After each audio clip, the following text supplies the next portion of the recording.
Hey, good morning, Jacques. How are you? I'm doing outstanding. I'm talking to Garth Brooks. Entering his second year as the LSU head football coach. It was the only way I could get a foot in the door. Joined by the icon, Kim Mulkey. Hey, Coach, great to see you. All right, it's our pleasure right now to be joined by former LSU assistant and SEC head coach Will Muschamp. Coach, great to see you. How are you doing? Doing great. Looking forward to talking to you today about the Tigers and Blake Baker and all kind of good stuff. Awesome. Well, you're a defensive guy, right? So defense has returned to LSU. They're hitting people. They're sacking the quarterback. They're intercepting passes. They're doing things we haven't seen in a little bit. They played really well against Florida the other night. I watched the coach's copy on Monday morning and it was, first of all, they've hit in the portal. I mean, they had six starters on their defense that started on Saturday night that were from the portal, both safeties, both defensive ends, a defensive tackle. Obviously, they still had the linebacking core that was outstanding with Perkins and both Witt and West Weeks, who are outstanding players. But they've really hit the corner from Virginia Tech's a really good player. And in this day and age, you can turn it quickly on either side of the ball if you hit right in the portal with your evaluations. Yeah.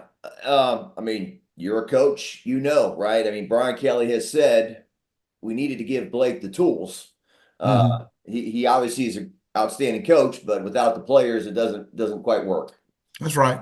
And again, they've hit. I mean, at the end of the day, it's all about the evaluation. And if you hit on the guys that you bring in, because if you pay a guy and he can't play and the pay doesn't equal the play, then you got a problem in your locker room. And obviously, they've hit on some guys that can play. Yeah. Blake Baker, you've known him going back a ways. I know his brother played at Texas. And when you were coaching there, you guys worked with him when he was just getting started, right?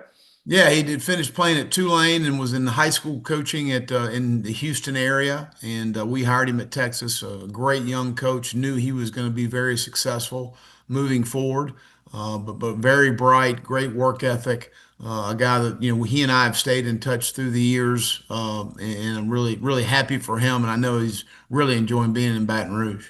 Yeah, and being in coaching, I mean, he was in it. He was at LSU with Ed. I know his wife was a soccer player. They're probably thinking, here's our dream job. And then, as you know, you got to pack up and go somewhere else. Yeah. Now he comes back. He's got a better gig and having more success. So I guess it's all working out for the best. Well, getting the experience at Missouri on his own was great. I mean, obviously, he was a coordinator at Louisiana Tech for Skip Holtz and did a fantastic job there. Matter of fact, played us at South Carolina, and we scored 17 points in the fourth quarter and kicked a field goal at the end of the game to beat them 17-16. So he did a really good job that day. Obviously, I'm happy that he left losing, and we were able to win that game. But does a fantastic job. What do you see out of him? I mean, I'm thinking about you and the way you coached. You were maybe a little more, I don't know if physical is the right word, but he's young and fiery, just like you were at LSU. Well, I think that, watching their tape is they're very multiple, not the same way he was at Missouri, but they getting three down, they getting four down, they're moving, they do a really good job disguising. They run extremely well on defense. That's a fast defensive football team. But the multiple looks, constantly pressuring and putting the offense on the defense a little bit as far as having to block all the looks they gave. And when you intercept five passes, you're doing something right as far as confusing a really good quarterback. How hard is it to defend modern day offenses? It's really hard, to only give up 10 points in a game against a really good, because Florida's got really good skill at the skill positions at running back, at receiver, and they're very good on the offensive line. And I'm a DJ Lagway fan. I mean, I think he's a really good player, and not playing as well as he wants to play right now. But through the year, you're going to see that this guy's a really talented football player. It's so difficult because, especially when you have a running quarterback, a guy that's a dual threat that can throw it and be very accurate in the throwing game, and then obviously a guy that can run it. But to go on the road against Clemson, they played extremely well against a good offensive football team there. And so it's difficult to defend week in and week out what you've got. You obviously they're going to Oxford in 2 weeks, and it'll be interesting to see how that pans out. That Ole Miss has got a really good football team, and Lane does a really good job. Yeah, well, I'm thinking back to your national championship team at LSU 2003. You beat Georgia 17-10, Ole Miss 17-14, the national championship 21-14, some lower scoring games, and that's how LSU's winning this year. Kind of a throwback. Well, I'll go back to Brian Kelly's press conference. It's all about winning, man. What do you got to do to win? And at the end of the day, when you beat a really talented, extremely talented on defense, and obviously I think a very talented, they're just not having the production they want on the offensive side of the ball. You got to be happy with the win. You can't walk out of there and worried about third down and worried about the red zone and worried about how we're running the ball. No, you won the game, and that's the bottom line.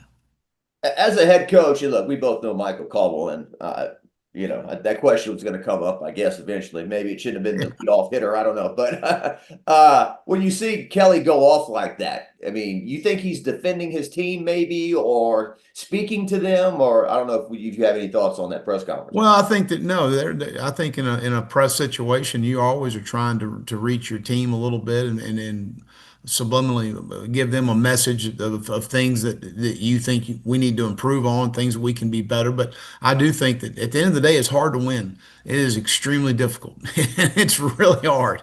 And when you win a game and you walk into a press conference and get asked about, well, you can't run the football. Well, at the end of the day, we just beat a really talented football team at home, under the lights in Death Valley. So that gets frustrating to understand how hard it is to be successful and how hard it is to win in this league. Yeah, because you're going to have your share of losses where you're going to have to, all the questions are going to be Yeah, negative. Hey, we won. Let's smile a little bit, right? So, no doubt. And Nick did that, right? Saban. I mean, I remember times he's even talking to his family through press conferences, and so forth. But he would talk to his team a lot through the media, right? Very, yeah. Nick's extremely intelligent, very calculated in everything he does, and does a fantastic job with the press. And obviously, being with the press now. He's doing an outstanding job. The Weeks brothers. So it's funny. Witt the other day says his pregame music is Metallica, Van Halen, and Guns N' Roses. And I was like, well, his dad might have been listening to the same thing in 1991. I don't know, but That's 100. That is 100%. His dad was listening to that. so we got these linebackers are headbangers, right? So That's right. Tell me about playing with his dad and Kirby, and this is all at Georgia, right? Yeah, we all played together. David was a year behind me at Georgia, and believe me, they got their athleticism from their mom, Erin. Because Dave was an offensive lineman and had two left feet, and make sure he knows I said that. But she's got all the athleticism in the family. So Whit and West and Zach have all got their athleticism from their mother. But no, Dave was a really good player. Started for 3 years on the offensive line at Georgia. Was a fantastic player. We recruited Whit. West went to Virginia, and then obviously when they had a coaching change there, transferred to LSU, and we knew it was going to be tough sledding because they were a very close knit family. And Whit and Zach now are both obviously at LSU and fantastic players. It's great to see those guys starting together. That linebacker, of course, pretty good. Harold Perkins and both Weeks brothers, and then obviously Zach getting in the game because of the injury, I guess, with West. I hope he's okay. And then Whit had the targeting, I think, early in the game. What do you make? I mean, when I look at Whit Weeks, I think of exuberance, youth, like guy who would want to play football anywhere on the world in the world. I mean, he'd go to the North Pole if LSU had a game there, right? I mean, he's got to go down as one of the more popular players in LSU history, I think. Well, he's infectious energy. I mean, that's what I see. I mean, the guy's just got a great temperament for the game, really good football intelligence, but the guy is a hell of an athlete. I mean, the guy can really run, change direction, can play with power, and it can change direction in short areas extremely well. Very instinctive, but he's a really good football player. He's going to play for a long time. The whole targeting thing too, right? I mean, we want to protect players. We don't want injuries. We don't want leading with the crown of the. We don't want spearing people, right? Mm-hmm. But when a guy's three plays into a game, he works all year long for 12 little games, and you throw him out a handful of plays in. It just doesn't feel right to me. Yeah, well, at the end of the day, they're going to err on player safety, and that's going to be, that's paramount with the officials, and it should be. But again, sometimes I don't know in the replay booth what they see sometimes. And now that I'm not coaching, I can be critical. I can say what I want to say. Exactly. I can have a no consequences press conference now. So, You're not gonna but again, sometimes what they see, I have a hard time seeing. you're not gonna get a phone call from Greg Sankey. It's not gonna No. happen. Well, it's like the first game, Barry and Brown. I mean, it feels like he catches the ball, he takes 2 steps, he crosses the goal line. Feels like that's a touchdown. Well, he's got to carry it through the end zone, and I don't know. It's some crazy stuff. That's right. And West weeks. So I don't know how much we've talked about West, but it seems like he's really developed into being a strong player himself. Yeah, very physical, very again, really smart. Puts himself in the right spots, and I think he's a really good football player. He had a really good career starting out at Virginia, and then obviously redshirting last year was really good for him and LSU to get him back as another year. That's one thing I've noticed about this team is there's a lot of fourth and fifth year players on this defense. Both ends are graduate students, both West and Witt are guys that have played a lot of football. The corner from Virginia Tech, a fourth and fifth year guy, both safeties.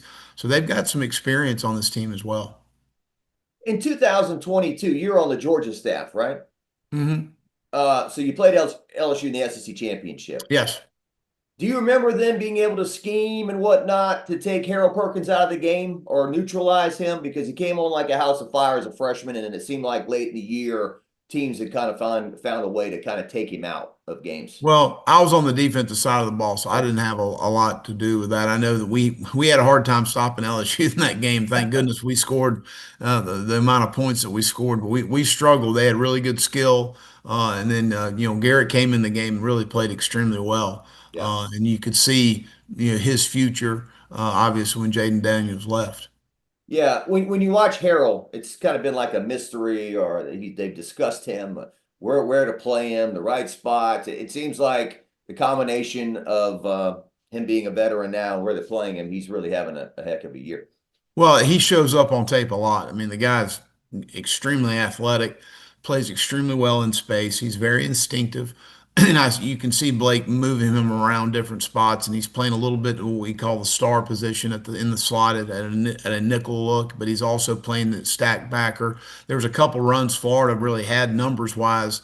LSU, as far as the numbers were concerned, and you saw him flash and make some plays that eliminated long runs. So he's playing extremely well.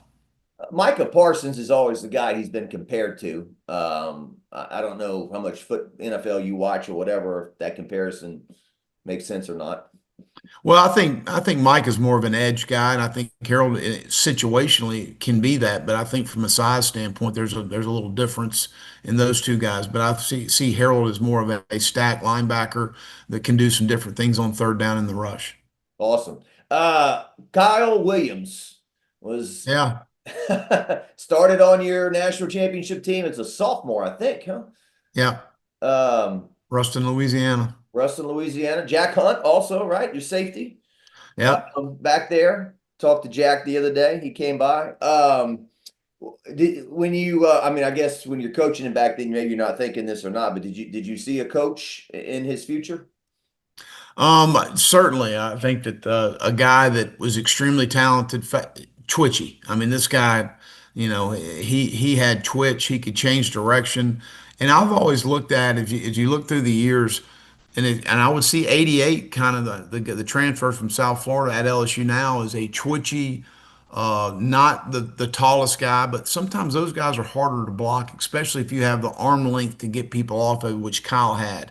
Kyle had an unbelievable career in the National Football League, but no doubt that he was going to be successful in whatever he wanted to do. Whether he wanted to be an attorney, whether he wanted to be a football coach, whatever he wanted to do, he was going to be successful because he's extremely bright. He had a great work ethic, and he was very blessed and talented as far as an athlete's concerned. But he's an unbelievable golfer. A lot of people don't know that guy can hit a golf ball a mile. So, but he does a lot of things well, and most anything he decides he wants to do, he does it well. That's what I've heard. I heard he's an amazing golfer, and you look at the guy, this big, squatty, big guy. You don't think golfer, right? But Now, I think that's how Brian Kelly met him too. I think at a tournament or something, and think it was a case of maybe they were talking to Kyle Williams about who could be a D line coach. Can you help us? And then eventually they said, well, why don't you do it? And and it's working out well. Nothing shocks me with him being successful. I can assure you of that. Yeah, yeah. And the knock on, if there was a knock, it's like, well, he doesn't have a whole lot of experience. Well, it's because he was playing in the NFL for like 15 years or whatever, you know? Yeah, well, I think his experience there brings a lot of credibility with the players, and because that's where they want to go. They want to accomplish those things. And that's what in my coaching career, what I've seen a lot of guys like Mike Peterson at the University of Florida, of guys that have had extremely successful careers that are extremely bright, extremely smart, good, hardworking.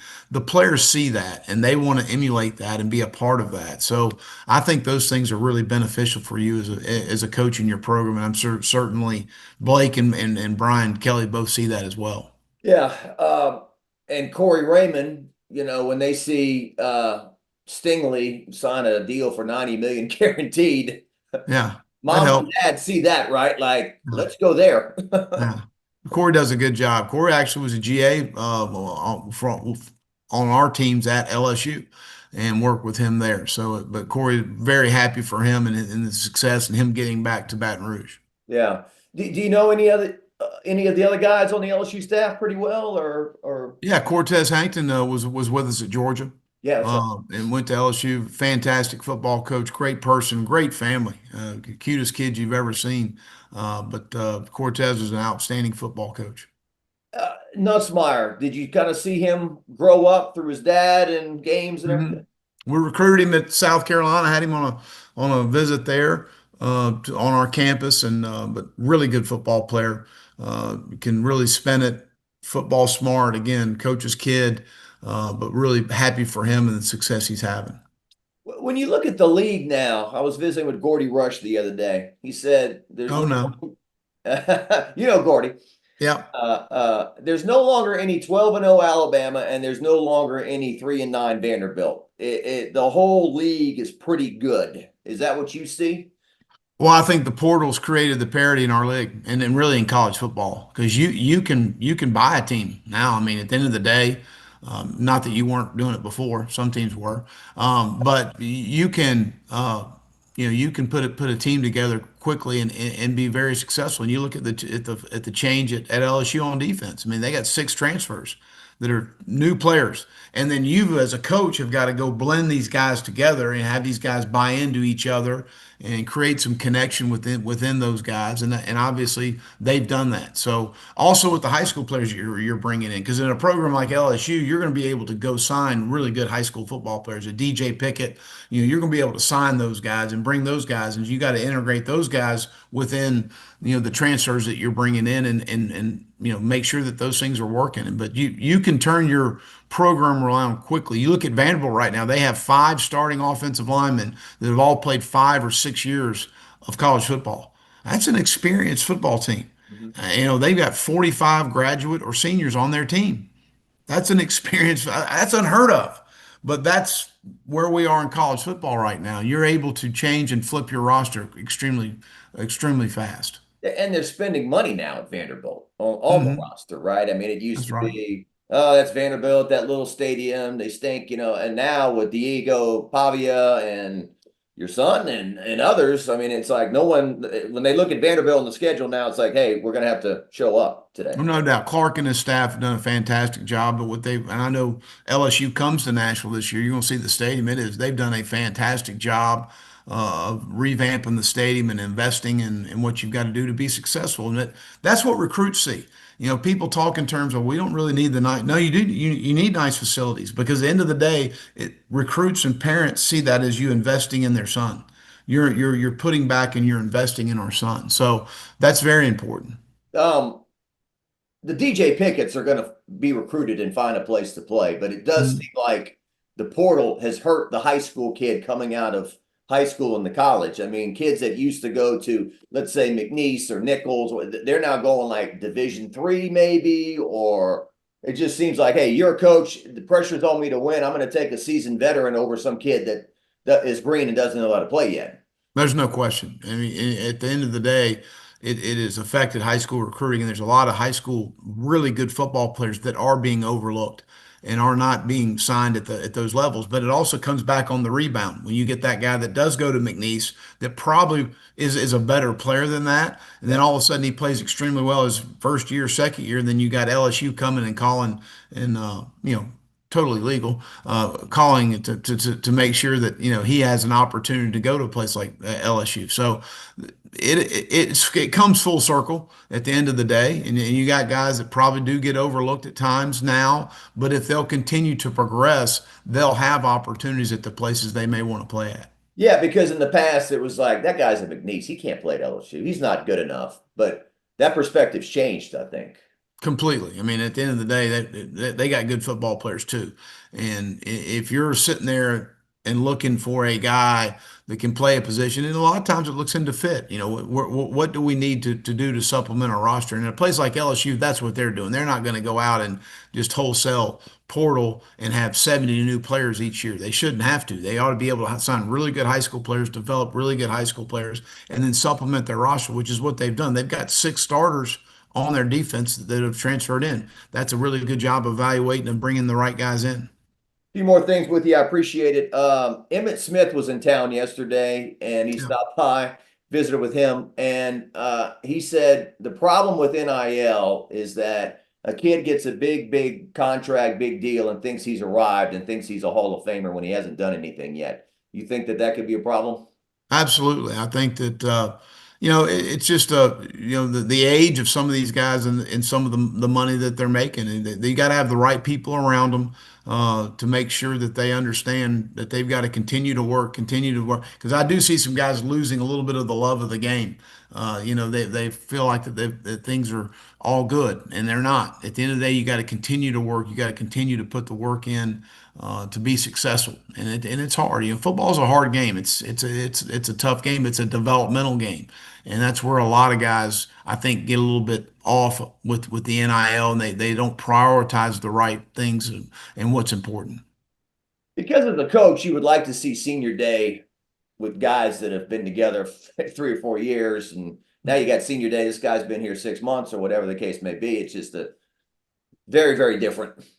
That's the day and age of college football. That's where we are, and it's not changing. The Yeah. toothpaste is out of the tube. This is where we are.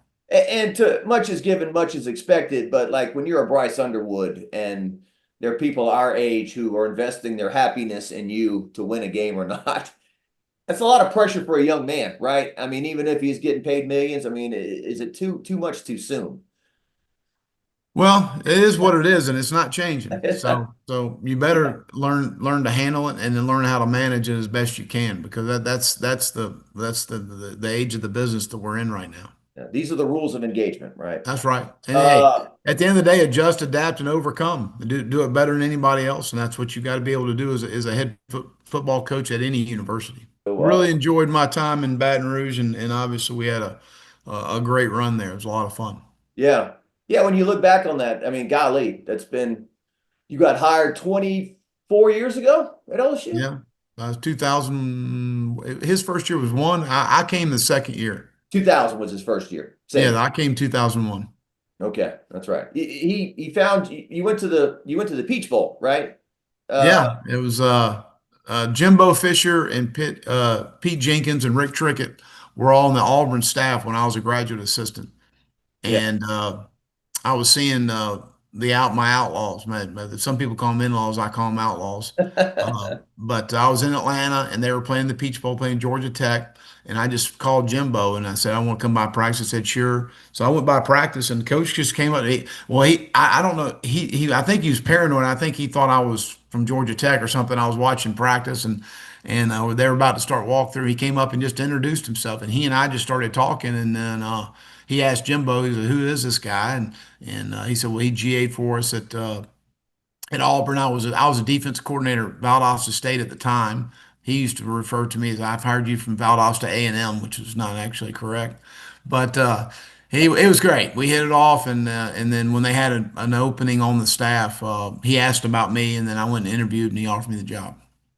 I think LSU actually has A&M in their name, technically. Uh, He may not know that.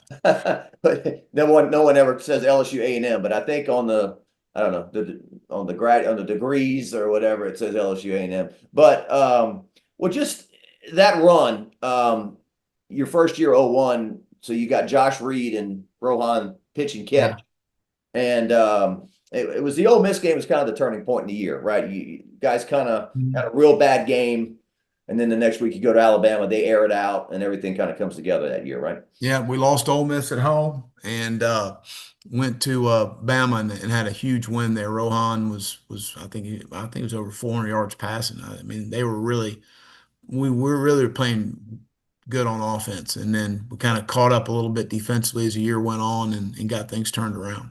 Yeah. Well, I have no life and have done the story a million times. 528, Coach Rohan Davey through the year. Well, okay, that was more than I thought. Good. Josh Reed, 291 on reception. We needed all 528. I can tell you that. um, and 003. So it's already been over 20 years that team national title dictated on defense, probably the most dominant 21-14 national championship ever, right? What are your memories of that team? Oh, just talent. I mean, we had really good players. I mean, it's hard to even start mentioning one or two of them. But just the we had really good players. We could rush up front. We could win with four rushing up front, pressuring. But I think that that team worked extremely hard.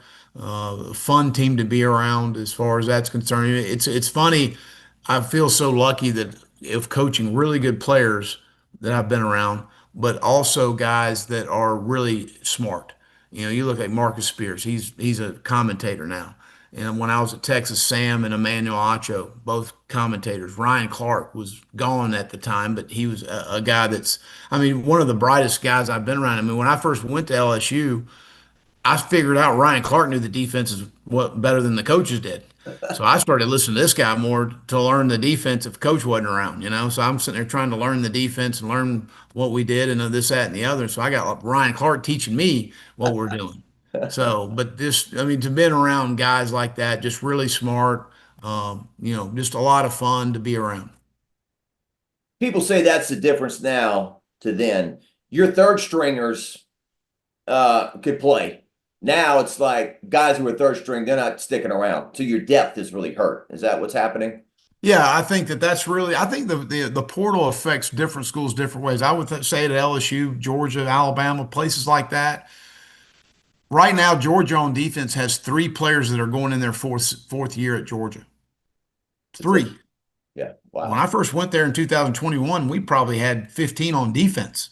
We have three on defense going in their fourth year. So as far as the development, as far as the callousing of a player, that's not happening anymore. You've got to do a good job in the portal to either sign a starter or sign a good depth player that can come in and be willing to have that role. Because a lot of guys don't want to have that role. They want to go start. They want to go be the starter.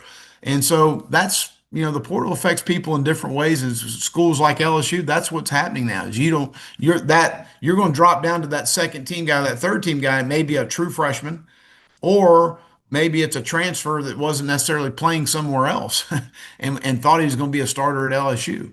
So that's the hard part of you can drop off quickly on your football team with an injury or two. And you fight and fight to get these guys on your roster. Don't lose 2 or 3 games because then they're going to lose interest maybe and opt out, so to speak. And I also hear about, no surprise to you, teams that are actively recruiting guys on other teams during the season. Come here next year. Well, some people call it tampering. I call it recruiting. And that's the reality of it. And especially if you're in a situation where a coach is on the hot seat, things aren't going well. Those phone calls are happening. I mean, we can say whatever you want to say, but it's more prevalent now because of the immediate eligibility. But that's always happened. That's always happened. What's wrong with a college coach that calls a high school coach where a player played? Is he happy? What's going on? That happens. That's just the reality of it. It's all about your roster and your roster management and continuing to stay ahead of the game as far as where you need to have your roster in order to win. Yeah. Third and fourth parties, right? Oh, I didn't make that phone call. That's right. I That's don't right. know that guy. Just checking in, seeing what's happening. All right. Anything else I should ask you about Blake? And they're happy here. Somebody's gonna ask him to be a head coach, you would think, right? I mean, Sure. he's going down the same path you did. Yeah, I think that there's no question he'll do a great job. He's very smart. He's got a great work ethic. He's been around.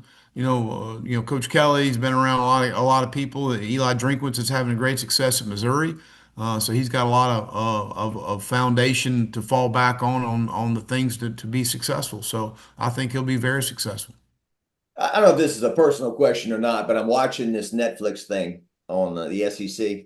Hmm. And they got Beamer's wife on there, and she's saying, "Oh, it's really stressful. Oh, it's so hard, you know." And then I Google Frank Beamer's salary, and I see 8 million. And so some people would say, "Well, but human beings are human beings." What is it like when your family's in the midst of these machines, these football machines, where what Sean Payton say, crisis or carnival every week, right?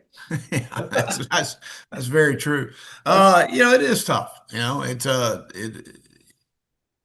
They didn't sign up for this. You did. And the criticism that you get, that's part of the game. That's part of what you sign up for. And my wife's unbelievable. Carol, she's handled it extremely well. There's no question my sons Jackson and Witt have matured through this process of moving and going different places, and I think it's helped them now where they are. They've been able to adapt and work through change and work through adversity and work through and develop some grit in your life and having perseverance and passion for a long-term goal. I mean, there's no question. I think that it's helped them mature, and it's helping add to their success now as they are as young men. All right. The great Will Muschamp, thank you so much, man. I will bug you some more. Man, I'm not going to say you'll be a weekly segment, but you're very good. I love talking to you. So I've enjoyed it.